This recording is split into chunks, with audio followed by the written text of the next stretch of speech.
Acaricié tu voz que se deshojaba en los jardines. Oh, sí, la escuchaba.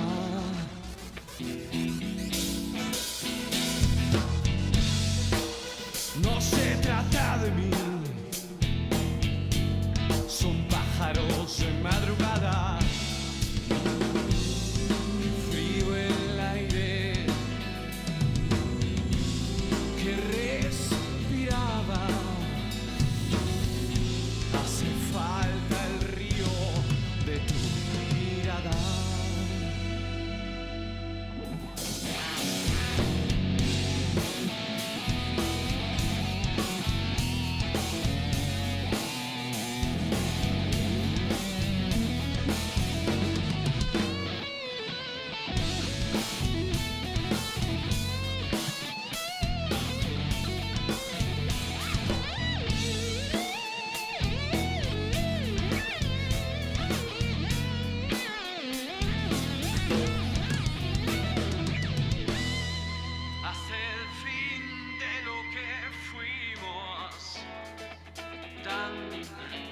Tan distantes,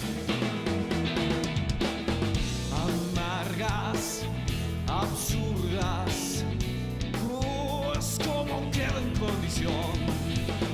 Paredes, distancia, miradas y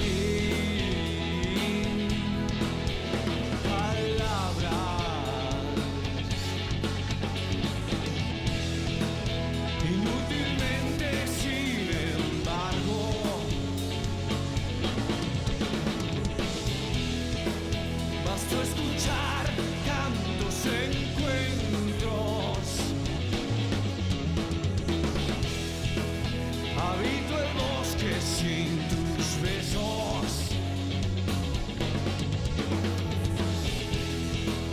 Es como